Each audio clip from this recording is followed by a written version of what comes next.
पूजाको दिन घर भरिएको छ। आफन्तको हाँसो शुभकामना मन्त्रको मधुर ध्वनिले आँगनमा धूपको सुगन्ध फैलिएको छ र प्रत्येक शब्दसँगै घर पवित्र हुँदै गएको छ। तर म त्यही घरकी कान्छी छोरी आज सबैभन्दा टाढा छु। सबैजना बाबाको वरिपरि बसेर आशीर्वाद लिँदै हुनुहुन्छ होला। उहाँको मुहारमा खुसी झल्किएको होला, तर मेरो हात भने खाली छ। न उहाँको स्पर्श, न त्यो क्षणको अनुभूति। परदेशको यो एक्लोपनमा मन बारम्बार त्यही आँगनतिर दौडिन्छ जहाँ म हुनुपर्ने थियो। बाबाको छेउमा आँखा रसाउँछ, किनकि आज म सम्झनामा मात्र सीमित छु।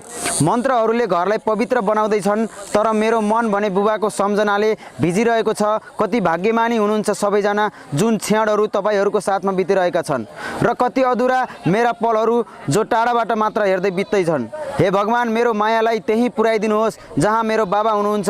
मेरो श्रद्धा बाबाको हृदयले महसुस गर्न सक्नुहोस्। आज म परदेशमा भए पनि मेरो आत्मा, मेरो मन त्यहीँ छ, बुबाको छेउमा। त्यो पवित्र पूजामा आँसु र मायाले भरिएको छ। बुबा, तपाईँले कहिल्यै ठुलो जागिर गर्नु भएन, तर जीवनमा कहिल्यै केही कुराको अभाव महसुस हुन दिनु भएन। हजुर नै मेरो लागि अमूल्य सम्पत्ति हुनुहुन्छ र तपाईँको सङ्घर्ष र बलिदानको फल सरकारी सेवामा जागिर खान सक्ने योग्य बनाउनु भयो। आज त्यो तपाईँको सङ्घर्ष र बलिदान र तपाईँको काखलाई छाडेर परदेशी भूमिमा सङ्घर्ष गरिरहेको छु।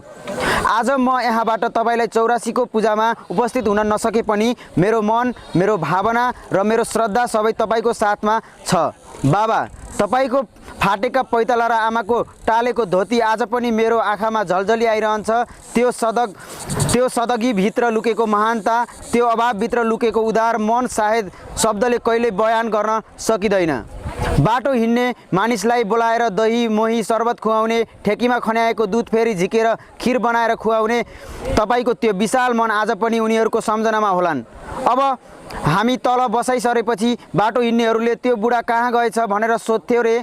त्यो सुन्दा मन गर्वले भरिन्थ्यो। बाबा, तपाईँले माया र सेवाले दिएको धेरै मानिसहरू सफल भएर बजारमा घर बनाएर बस्दा छोरी बजारमा एउटा घर बनाएर बस्ने मन छ भन्दै तपाईँ र आमाको आँखाबाट झरेको आँसु आज पनि मेरो मनको गहिराइमा ताजा छन्।